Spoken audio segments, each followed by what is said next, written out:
Então, indo para geralmente questões que tem dois textos, uma dica que eu dou para vocês é isso. Vocês têm que ler os dois textos. Então, vocês têm que ter a mensagem bem clara do texto 1 e do texto 2. E aí a pergunta geralmente vai pedir alguma coisa. Geralmente pode pedir para vocês relacionarem os dois textos. Pode falar aí, por exemplo, igual essa questão, né? Então, a representação da mulher apresentada no texto 1 e texto 2 é bem comum isso.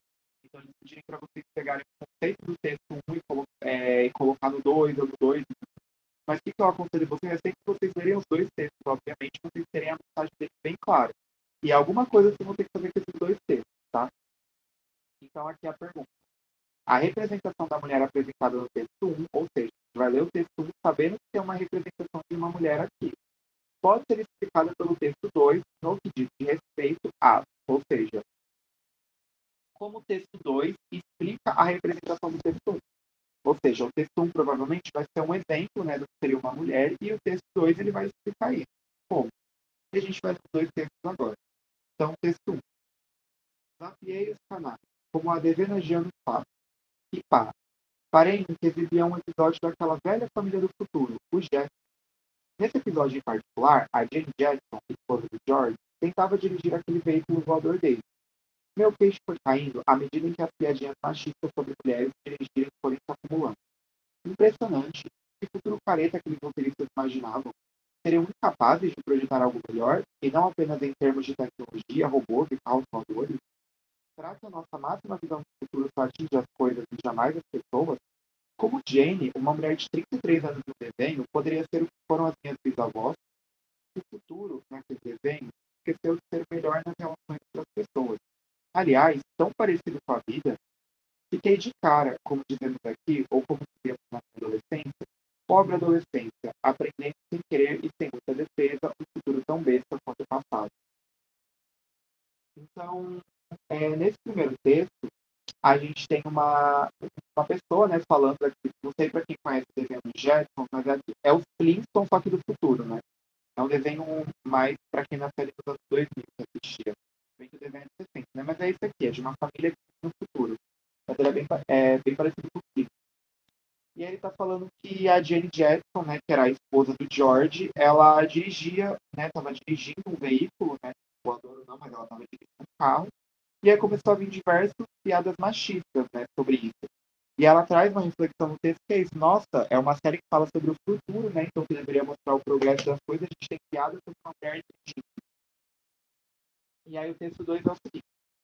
Masculino e feminino são campos escorregadios que só se definem por oposição, sempre completa um do outro. São formações imaginárias que buscam produzir uma diferença radical e complementar onde só existem, de fato, mínimas diferenças. O resto é questão de estilo. Até pelo menos na segunda metade do século XIX, o divisor de águas era claro. Os homens ocupavam o espaço público, as mulheres tratavam da vida privada. Privada de quê? De visibilidade, diria Ana Arendt. De visibilidade pública. Do que as mulheres que estiveram privadas até o século XX foi de presença pública manifesta não em imagem, mas em palavras.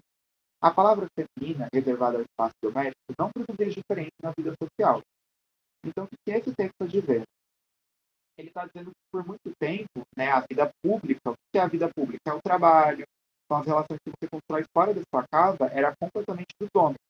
Quando a gente fala de vida privada, a gente está falando de uma coisa íntima, né? Então, dentro de casa, né, restrito ao seu próprio ambiente familiar, com sua família, as pessoas que você mora, seria o lugar das mulheres. Por quê? Porque as mulheres ficavam em casa trabalhando, em casa, né, as atividades do lar e cuidando dos filhos.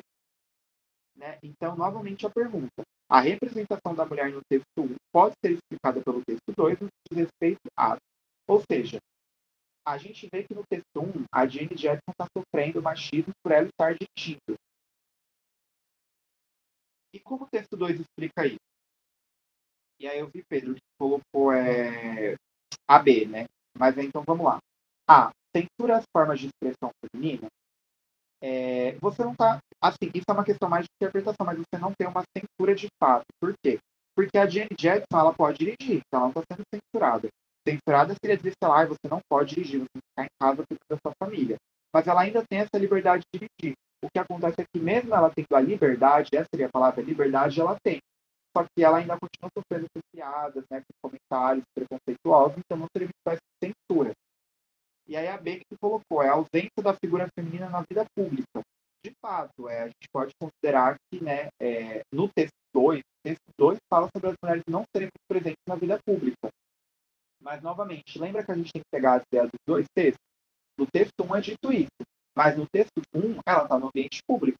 Se ela está saindo para dirigir, então isso se configura no ambiente público. Ela está ali participando das pessoas que estão fora da casa dela, junto com ela. Né? Tanto que ela é zoada, né? As piadas machistas vêm no ambiente público. Então, não necessariamente a representação da mulher é explicada pela questão só da vida pública, que é justamente qual seria a resposta, que é a próxima, é a C. Construções imaginárias cristalizadas na sociedade. Ou seja, quando a gente fala de uma construção imaginária, a gente está falando de uma coisa que é estrutural na sociedade.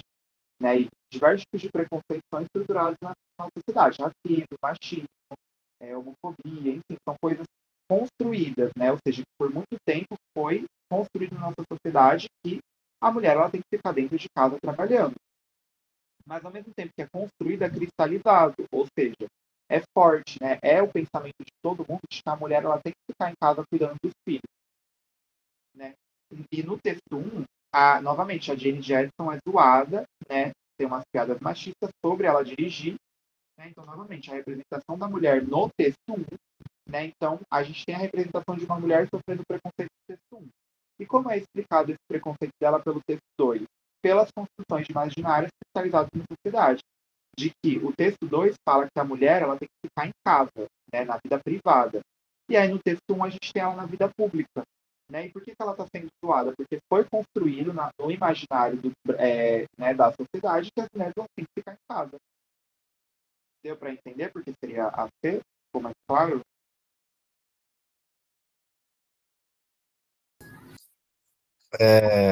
Não ficou tão claro assim, professor, porque essa parte do cristalizado não é tão claro para mim.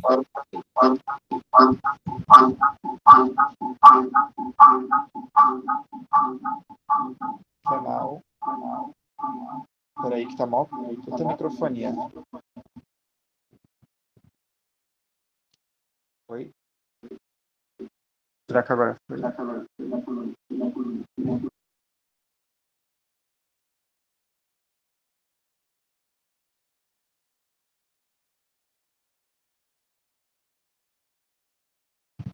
Será que agora foi? Acho que sim. Eu ia falar pra tu falar de novo o que tu disse, que eu não consegui te ouvir. Foi mal. Eu não entendi essa parte de ser uma coisa cristalizada.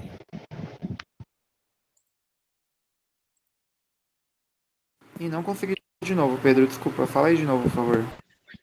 Eu não entendi essa questão de ser uma coisa cristalizada. Não é um vocabulário fácil para mim. Por isso que eu não botei essa, porque cristalizado, como assim cristalizado? Quando a gente fala De de. coisas. Pode falar. Não, pode falar. Não, eu ia comentar que quando a gente fala de uma coisa cristalizada, a gente está falando de. É porque, assim, cristalizado é essa ideia de que é uma coisa que está parada, né? Porque cristalizado seria a respeito de uma coisa, né? Cristalizado é de cristal, de uma pedra. Só que no sentido figurado, cristalizado é de uma coisa que não evolui, não muda. Por quê? Porque ela está parada no tempo, como se ela fosse uma pedra, né? Digamos assim. Então, construções imaginárias, né? Porque e não é imaginárias de mentira, né? Imaginário de mentira. É de ideia, de imaginação. Ou seja, é construído na cabeça das pessoas, né? Então, cristalizado, ou seja, é construído e mantido. Ou seja, é um pensamento que não muda, não se altera. Então, realmente, quando você vê essa palavra cristalizada, está dizendo mais isso. Então, por exemplo, o racismo no Brasil é uma coisa cristalizada na nossa cabeça, ou seja, é colocado na nossa cabeça e é um pensamento que ele não muda, ele não se altera. Né? Então, ele acontece e ele não para mais. Entendeu? Tá bom. Tá bom, né? Eu sei. Inclusive, é uma alternativa até meio repetitiva, né? Porque se são construções imaginárias na sociedade, não precisava ter colocado a palavra cristalizado, né? Ou poderia ter colocado cristalização de imaginários na sociedade. Também acho que é muito redundante, né? Tipo, repete a mesma coisa que já está dito. E aí, só indo, né, continuando, AD, limitações inerentes às figuras femininas e masculinas. De fato, você está tendo uma limitação feminina aqui, mas uma limitação masculina, né? E aí a dificuldade na atribuição de papéis femininos e masculinos. Pelo contrário, os papéis eles estão muito bem colocados, né? Então, o papel do homem de sair para trabalhar e da mulher de ficar em casa. Então, você não tem essa dificuldade na atribuição de papéis. Os papéis já estão definidos. Então, já é cristalizado que o homem faz uma coisa e que a mulher faz outra. Então, bora para a próxima. Nossa, então, vamos lá. Então, aqui a pergunta. Ao descrever os olhos de Maria Santa, o narrador estabelece correlações que refletem a. Essa questão, confesso que eu estou até muito orgulhoso de ter acertado, porque ela é uma questão difícil. Ela é realmente muito difícil. Na época que fez na Nequeira, eu fui muita gente, então, que bom que eu acertou. Mas qual que é a pergunta que está tendo? Né? Então, está tendo uma descrição dos olhos da Maria Santa, e o narrador ele vai estabelecer, né, pela descrição do olhar dela, qual que é a reflexão dele sobre. E aí a gente vai ler o texto agora para descobrir. E aí o narrador começa falando. Mas seu olhar verde, inconfundível, impressionante, iluminava com luz misteriosa as sombras arcadas superciliares que pareciam queimadas por ela. Dizia logo sua origem cruzada e deturpada através das misérias dos orgulhos de homens e aventuras, contadores de histórias fantásticas e de mulheres caladas e sofredoras que acompanhavam os maridos e amantes através das matas intermináveis, expostas às febres, às feras, às pobres do sertão decifrado, ameaçadores e elas percorriam com a ambição única de um povo onde pudessem viver por alguns dias a vida ilusória de família e de lar, sempre no encalço dos homens, cegados pela procura do ouro e do diamante. Então ele começa, né, através. Ele só começa a falar como é o olhar dela, mas ele já parte com a puta reflexão. Então, né, mulheres, né, que destravavam a mata com os homens, com de achar um lar e tudo mais. Então, a pergunta. Ao descrever os olhos de Maria Santa, o narrador estabelece correlações que refletem a caracterização da personagem como mestiça. Muita gente na época ficou nessa por conta da palavra origem cruzada, né? Que talvez daria a entender que é uma pessoa mestiça, né? Que, por exemplo, ser uma filha de uma pessoa branca ou de uma pessoa preta. Mas essa palavra origem cruzada está mais dizendo que é uma origem cruzada mais psicológica, ou seja, uma origem cruzada porque a personagem ela tinha diversas experiências, né? Ela cruzava por vários caminhos, então, sinceramente, é uma cruzada racial. E aí a B. Construção do enredo de conquistas da família. Não, você não tem alguma conquista que diga, né? Novamente, volta sempre no texto e pensa, você tem alguma construção de conquista? Não, pelo contrário, o texto ele fala no final, né? Onde pudessem viver por alguns dias a vida ilusória de família e de lar. Ou seja, você nem chega a conquistar uma família. E aí a C, relação conflituosa das mulheres com seus maridos. Opa, tá. Então, isso não é demonstrado pelo olhar, né? É mais para frente no texto que é dito isso. Ou seja, você tem ali uma relação das mulheres com seus maridos, mas não chega a ser uma relação conflituosa. É uma relação difícil no sentido que eles travam a mata e tudo mais, mas não é uma briga entre o marido e a mulher. E aí a D, nostalgia do desejo de viver como no passado, porque percebe que é novamente, a questão está pedindo o quê? Ao descrever os olhos de Maria Santa, o narrador estabelece correlações que refletem a. Ou seja, o que é uma correlação? É uma relação entre uma coisa e outra. E quais são a relação das duas coisas? Do olhar dela com a reflexão que traz. Ou seja, vocês acham que lendo o texto, o narrador ele reflete o olhar dela sobre uma nostalgia, né? Você viver como seus antepassados? Não. Ele só está falando que pelos olhos dela, lembram as pessoas que iam atrás das matas intermináveis, mas você não tem essa saudade do passado. E aí volta justamente a E, né? Que assim, você pode ler e você pode achar que não tem nada a ver, né? Marca de antigo sofrimento no fundo da consciência, mas é exatamente isso. Né? Então você vê o olhar dela, né? Pela descrição que ele traz, então ele viu o olhar dela e percebeu que no olhar dela tem uma marca de antigo sofrimento, né? Porque ele fala, através do seu olhar, lembro de contadores de histórias fantásticas, mulheres caladas e sofredoras que acompanhavam seus maridos nada sustentáveis, expostos às febres, às feras, às cobras, onde pudessem viver por alguns dias a vida ilusória de família e de lar. Então você tem marcas de antigo sofrimento. no fluxo de consciência, isso no sentido mais de como o texto ele vai relembrando memórias, né? Então parece que toda hora que ele está falando aqui alguma coisa que ele vê no olhar dela, é como se fosse um fluxo de consciência que vai sendo seguido. Mas assim, que bom que você colocou, porque essa questão realmente ela é considerada difícil, porque muita gente na época leu e falou, tipo, não deve ser fluxo de consciência não, tipo, né? Ninguém nem imaginava por conta disso. Mas então, essa aqui é. Então, vamos passar no computador colaborar.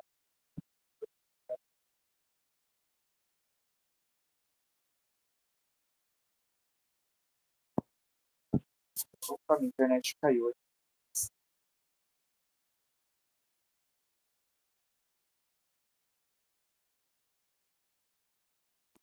Bom, enquanto ele volta aqui, só para a gente perder esse tempo. Então, a outra questão era a pergunta que falava assim, né? Pela ótica do narrador,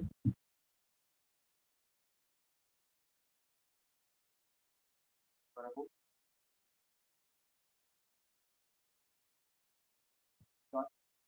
pela ótica do narrador, a trajetória da empregada da sua casa assume um efeito expressivo decorrente, ou seja, o que a questão quer saber?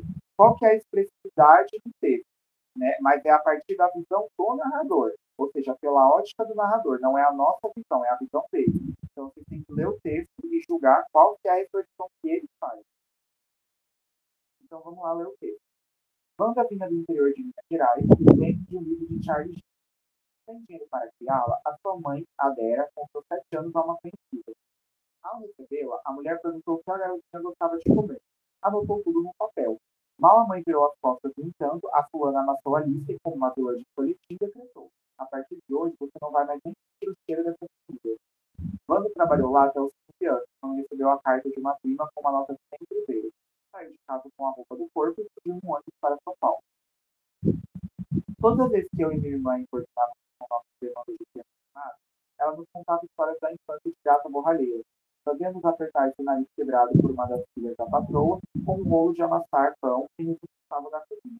Sai pra lá, peste, e me deixa acabar essa janta. Né? Então, na ótica do narrador, ele comenta sobre a Wanda, que provavelmente é a tia dele, né? Que quando ela era criança, ela trabalhou, né, com praticamente escrava, na casa de umas mulheres. Só que no texto a gente percebe que, por mais que seja uma história de vida muito triste, no final você tem que fazer esse humor ali, né? Então, todas as vezes que eu e minha irmã, né, íamos lá na cozinha perturbar a banda, ela contava histórias pra gente, fazia-nos apertar o nariz dela quebrado, né? Então, o nariz dela estava quebrado e as crianças ainda assim apertavam o nariz dela, né? Então, já é uma situação triste, só que no final as crianças da cozinha falando: sai pra lá, pé, deixa acabar essa janta. Então, tem um tom meio de humor no final. E aí a pergunta: pela ótica da história de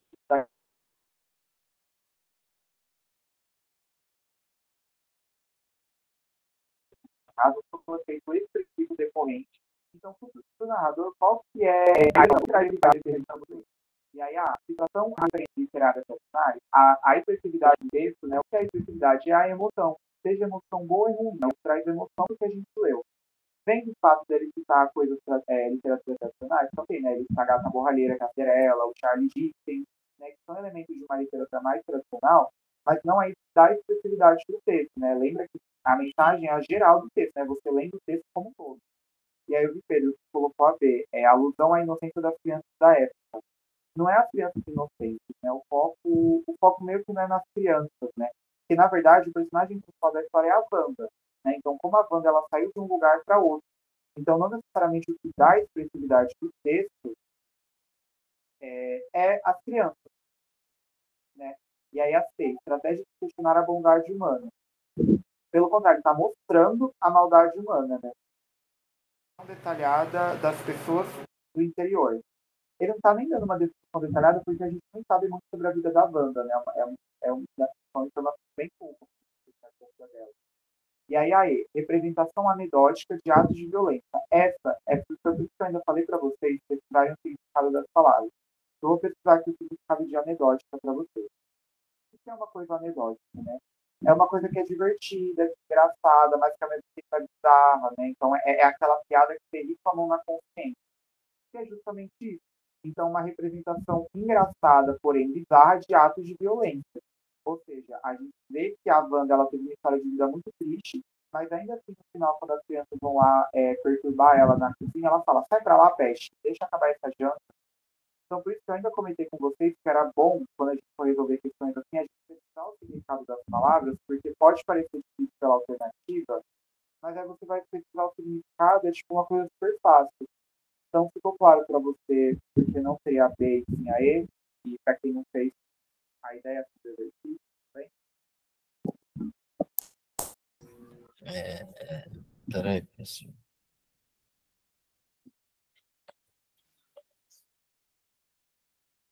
Peraí, qual foi que eu botei mesmo? Então, aqui está mostrando que botou a B. Alusão à inocência da época. Botei B ou D? B ou D? Ó, aqui tá que botou B. B de bola. Essa é a 4, né? Isso. Ah, tá. Seria E, não? Isso. É representação anedótica de atos de violência, porque é uma representação não só engraçada, como também bizarra da violência que ela sofria. Ah, tá. Entendi. Bom, então próximo. Nossa, gente, eu acho que eu vou até pedir licença rapidão para pegar um gole de água. Não, acho que eu vou direto para a boca seca.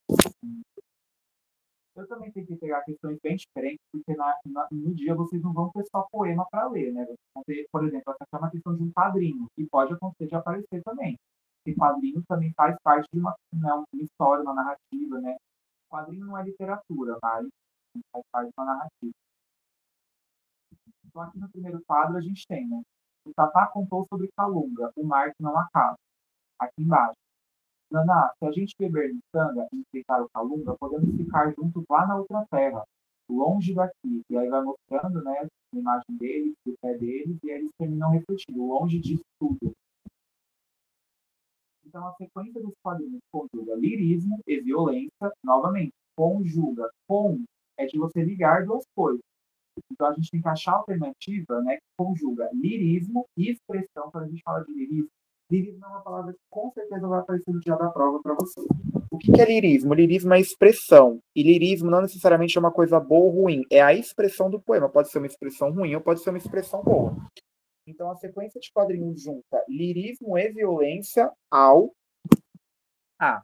Sugerir a impossibilidade de manutenção dos afetos. Né? Então,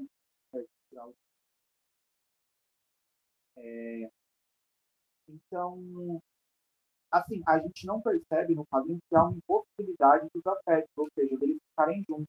Tanto que a gente vê dois casais falando, né? Se a gente perder esse negócio assim, enfrentar o Calunga, a gente pode ficar juntos para sempre, longe disso tudo. Então não tem uma impossibilidade de eles ficarem juntos, eles estão fazendo um possível para ficarem juntos. E aí, nessa votação, né? Então, B, revelar os corpos marcados pela brutalidade colonial. Ok, você tem violência aqui, que é o que é possível, né? Conjugar violência mais violinismo. Né? Então, você tem a violência aqui dos corpos deles marcados, mas você não encontrou o lirismo ainda.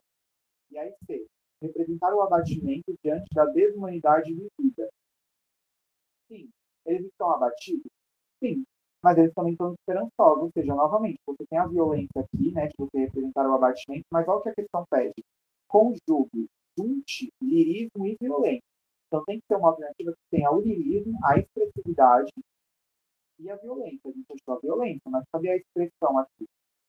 D. Acentuar a resistência identitária dos povos escravizados. É essa, porque resistência é uma coisa poética, é uma coisa lírica, né? É a expressão, né? É o desejo desses personagens de se resistirem. E quando a gente fala de povos escravizados, a gente está falando de violência. Então, lembra que a alternativa que conjuga é que junta duas coisas. E expor os sujeitos alijados de sua sexualidade pelo estilo. Que é uma coisa alijada. Alijado é excluído, lançado, separado. Então, expor os sujeitos separados de sua sexualidade pelo exílio. Né? Eles não estão afastados da ancestralidade deles. Né? Tanto que aqui fala de vários, né? Se a gente respeitar o Calunga, se a gente beber a miçanga, são elementos da ancestralidade deles. Mas, enfim, a ideia geral é isso. Peraí, professor, não daria. Né? Eu não entendo muito bem, por que que não poderia ser a C? Por que que não poderia ser qual? A que eu coloquei, que no caso foi a C. Então, representar o abatimento diante da desumanidade vivida. Ó, vamos ler a pergunta. A sequência dos quadrinhos conjuga. Então, o que é você conjugar? Conjugar é você ligar duas coisas. Conjugar lirismo e violência. Então, você tem que achar a alternativa que fale de lirismo e de violência. O que é lirismo, que eu já comentei com vocês? É a poesia, né, a expressividade, é uma coisa que dá expressão para o texto. E violência. C. Representar o abatimento diante da desumanidade vivida. Ok. Mas cadê o lirismo? Cadê a expressividade deles? Cadê a emoção, digamos assim? Por isso que seria a D, porque você tem não só lirismo aqui, né, que é acentuar a resistência identitária, então você revestir o fato deles estarem todos fodidos, mas ainda se eles quererem revestir, traz uma expressão, traz um desejo para esses personagens. E quando a gente está falando de povos escravizados, você tem uma violência ali, porque são pessoas que, né, estão sendo escravizadas. Então percebe que a questão não está pedindo só violência, ela está pedindo lirismo e violência. Ficou claro? Deu para entender um pouco? Tá, deu pra pegar a ideia. Por isso que, tipo assim, leiam a pergunta e se a pergunta pedir que vocês liguem duas coisas, gente, são as duas coisas. Não, não esqueçam, se pedir duas coisas, é as duas coisas. Porque aí, provavelmente, se for duas coisas, as alternativas vão colocar uma coisa só e você tem que achar a alternativa que junta essas duas coisas. Tá bom? Então, pronto. Então, aqui essa aqui é um poema. Essa aqui também foi bem difícil, né? Então, vamos lá. Falando ao outro, o eu lírico revela-se vocalizando um desejo que remete ao. Né? Então, qual que é o desejo do eu lírico e como ele busca esse desejo? Né? Então, vamos ler o poema. Se for possível, manda-me dizer, é lua cheia, a casa está vazia. Manda-me dizer, e o paraíso há de ficar mais perto e mais recente. Me há de parecer que o rosto certo. Manda-me buscar que tem um dia tão longo como a noite. Se é verdade que sem mim só vê monotonia. E se te lembras do brilho das marés, de alguns peixes pousados na vaga, e dos meus pés molhados, manda-me dizer, é lua nova e revestida de luz, que volta a ver. Então é um poema que está dizendo assim, se for possível me diz que a lua cheia, que a casa está vazia e o paraíso está mais perto. Ou seja, ele está criando um cenário na cabeça dele, ele está falando assim, se tudo isso acontecer, me manda buscar. Né? Se tudo estiver bem, me manda me buscar para eu ir aí com você. Né? Então, o lírico, ele, né, revela-se vocalizando um desejo, né? Então, qual que é o desejo do lírico? Como ele busca esse desejo? Ceticismo quanto à possibilidade do encontro, que é a história que que você gostou. Então, ele está cético, porque o que é você estar cético? Cético é você descrer, é você não crer. Mas ele está crendo nesse reencontro, né? E o que é você ser cético? É aquele famoso só acredito bem. Mas ele diz no poema que ele acredita sem ver. Tanto que ele fala, se for possível, manda-me dizer. E aí, se for possível, manda-me dizer a lua cheia, a casa está vazia, manda-me dizer o paraíso há de ficar mais perto e manda-me buscar. Ou seja, se você me disser que a lua está cheia, me manda me buscar. Ou seja, se a pessoa falar sem ele mesmo ver, ele vai acreditar. Não sei se como eu consigo falando, eu acho que ficou mais. O que eu estou tentando dizer é que essa alternativa ela dá a entender de que ele não acredita nesse reencontro, sendo que o poema todo está falando sobre a possibilidade de se reencontrar. Ou seja, Tá bom. se nós não vai me buscar, ou seja, ele quer se reencontrar, ele está acreditando no reencontro. Ficou claro? Agora,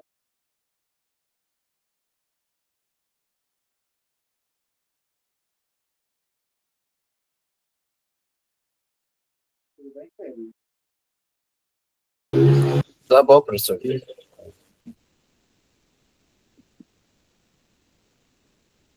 provocado pela distância física do ser amado. Ok, os dois estão distantes um do outro. Mas ele tá com tédio? Não necessariamente. A resposta certa é a C. Sonho de autorrealização desenhado pela memória. Ou seja, o que essa alternativa está dizendo? Que ao longo do texto ele quer buscar essa memória, né? Ele quer ficar perto da outra pessoa, né? Mesmo longe, que os dois fiquem juntos e que eles vão se encontrar, nem que seja pelo sonho, né? E ele fala em vários momentos isso, né? Se for possível, manda-me dizer, manda-me buscar, né? Então ele sonha que eles vão se encontrar, nem que seja pelo sonho, mas que vai ter esse encontro, né? O desejo. Lembra que a pergunta quer saber o desejo do eu lírico. E aí a D é julgamento implícito das atitudes de que se afasta, né? Ele não está julgando, pelo contrário, ele está querendo que se aproximem de novo. E aí, questionamento sobre o significado do amor ausente. Ele não está questionando o amor ausente, ele só tá dizendo, se for possível, me manda que eu vou. Essa questão é um pouco difícil porque as alternativas elas são muito complicadas. Mas a ideia assim da pergunta ela é bem clara. Então, próxima. Essa aqui eu vi que tu acertou. Essa aqui é bem fácil, na verdade. Essa é uma questão fácil. Que assim, eu acho que não precisa nem ler. A realidade é que não precisa nem ler o poema para acertar essa questão. Mas qual que é a pergunta? As letras de samba normalmente se caracterizam por apresentarem marcas informais do uso da língua, ou seja, geralmente as músicas de samba têm palavras que não estão na língua formal brasileira. Nessa letra de Nelson Sargento são exemplos dessas marcas. Então, quais palavras que estão aqui que não são da norma padrão? Que foi o que o Pedro colocou, né? A, falação e cruz baile. Né? Falação não é uma palavra da norma culta.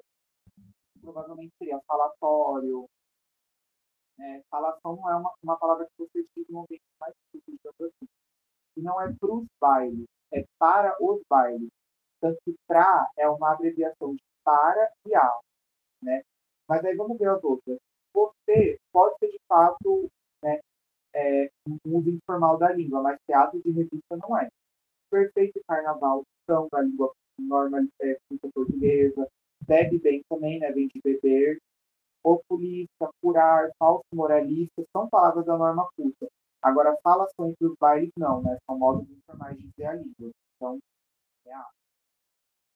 Eu estou entendendo um pouco mais rápido, então comentando o valor de vocês, tá? Essa questão aqui eu quis trazer, ela é mais de história da arte, ela não chega a ser de literatura, mas eu acho que é interessante também pensar sobre modernismo. Né? E pode acontecer de um dos textos ter imagem, tá? Pode acontecer de, às vezes, sei lá, texto 1 ter uma imagem. Um texto, a imagem também fica segurando o texto, tá, gente? Então, a pergunta. Quase 50 obras de Lazar Segal foram confiscadas pelo regime totalitário alemão na primeira metade do século XX. Entre elas, a obra Eternos Caminhantes, considerada degenerada por. Então, essa é uma das obras do Lazar Segal, né, uma pintura de que era bem modernista, por conta né, dela ser meio deformada, tudo aquilo que a gente já tinha. E o que o texto 2 está dizendo? Em 1933, a obra Eternos Caminhantes ingressou em uma das primeiras edições da Exposições de Arte Degenerada, promovida por membros do Partido Nazista Alemão. Nos anos seguintes, ela voltaria a ser exibida na mostra denominada Exposição da Vergonha, promovida por pequenos grupos avançados. Em 1937, essa obra foi confiscada pelo Ministério da Propaganda daquele país, ou seja, da Alemanha, na grande ação nacional socialista contra a arte degenerada. Então, o que o texto está dizendo? Que a obra ela foi confiscada, né? Ela foi considerada uma arte degenerada. E por que ela foi considerada degenerada? E aí o Vítor botou a B, né? Mas vamos lá. Então vamos começar de baixo para cima. Então, E. Estimular discussões sobre o papel na arte na construção coletiva da cultura. Gente, uma dica que eu vou dar para vocês nessa questão. Não está claro para a gente nesse texto por que ela foi considerada degenerada. Então tem que se ater ao que está sendo dito aqui. O que está sendo dito aqui? E a obra apareceu em 1933, né, por uma exposição chamada Arte Degenerada, né, no nazismo, então o nazismo considerava a arte degenerada.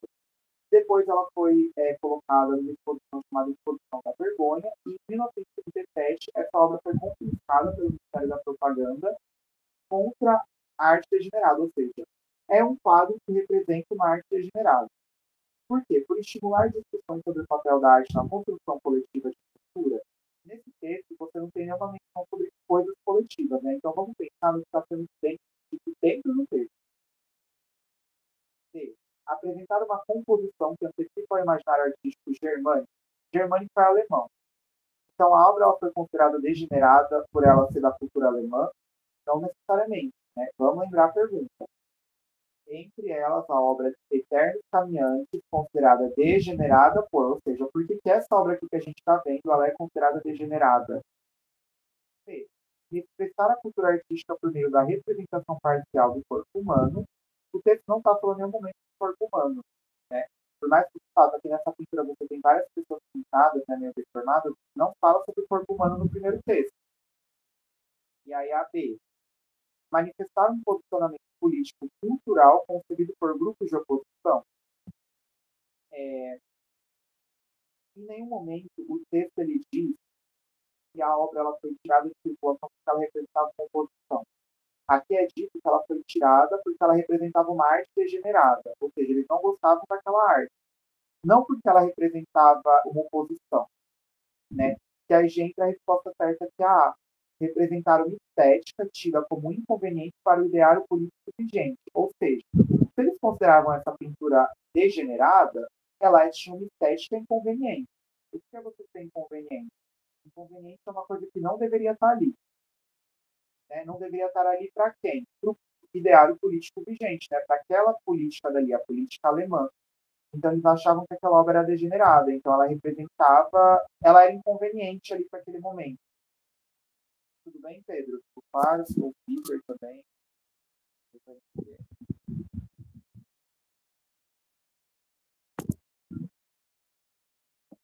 Tá, beleza. E aí a última pergunta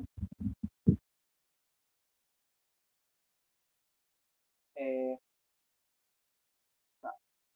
essa pergunta é muito boa. Então, no texto, o personagem vincula ao carnaval atitudes e relações coletivas diante das quais expressa. Então, o personagem, aqui é novamente aquela que a gente viu, é duas coisas. O personagem vincula ao carnaval atitudes e reações coletivas diante das quais expressa. Ou seja, qual que é o sentimento do personagem sobre essas atitudes do carnaval? Então, vamos ler. Se chama O Bebê da Tartalana Rosa. Na terça, desliguei do grupo e caí no mar alto da depravação.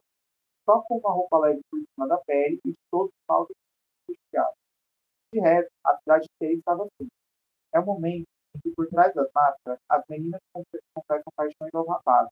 É o instante em que as ligações mais secretas transparecem, em que a virgindade é dúbia e todos nós a achamos inútil. A honra uma capacitação, o bom senso uma fadiga. Nesse momento, tudo é possível, os maiores absurdos, os maiores crimes. Nesse momento, há um risco de auto-atível sentido do beijo se levasse naturalmente. O que ele está falando? Do carnaval, né? Que o carnaval tudo isso é possível. Então ele estava trepidante, com uma ânsia de acanar-me quase mórbida. Nada de raparigas no lugar limpo perfumadas e por demais conhecidas. Nada do contato familiar, mas do deboche anônimo, o deboche ritual de chegar, pegar, acabar e continuar. Era ignóbil. Felizmente, muita gente sofre do mesmo mal do carnaval. Então, o que ele está dizendo? Que no carnaval tudo isso é possível, né? Que é um momento que a sociedade brasileira faz tudo de mais depravado. E aí, só né, antecipando o que o Pedro acertou, o personagem vincula ao carnaval atitudes e reações coletivas diante das quais expressa. B. Atração e asco perante atitudes libertinas.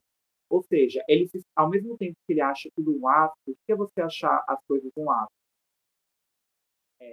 Vamos ver o significado aqui. Asco é uma coisa que você despreza, então é uma coisa ruim. Né? Então, ao mesmo tempo que ele tem desprezo, ele se sente atraído por essas atitudes do carnaval, porque o carnaval é aquele momento que a gente pode se sentir liberto. Então, ao mesmo tempo que ele se sente isso ruim, ele se sente que ao mesmo tempo é uma coisa boa.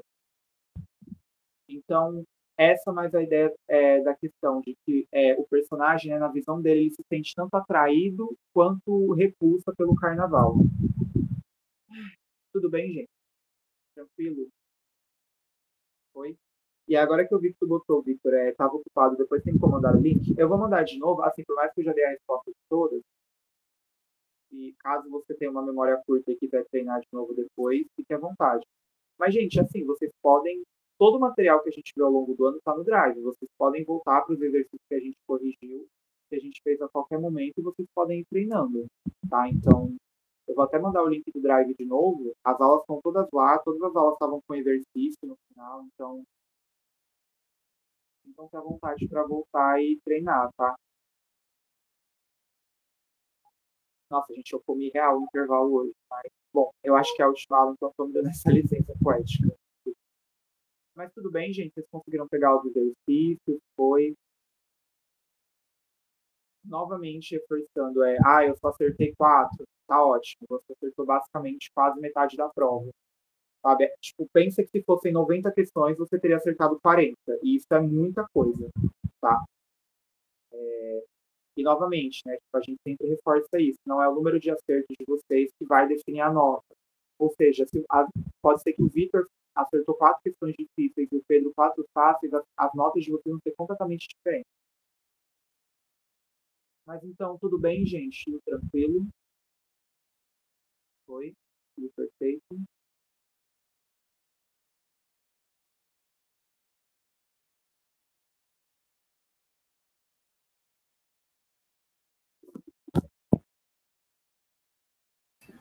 Tranquilo, professor. Tranquilo. Você tá me ouvindo? Tô sim. Tranquilo. Eu acabei de ver que eu fiquei com a câmera ligada a aula toda. Bom, gente, então assim, por hoje é isso. Mas assim, ó, agora eu queria dar a minha palavra quanto à última aula. A gente não vai mais se ver depois de hoje. Mas eu que esteja tão liberado que foi mal.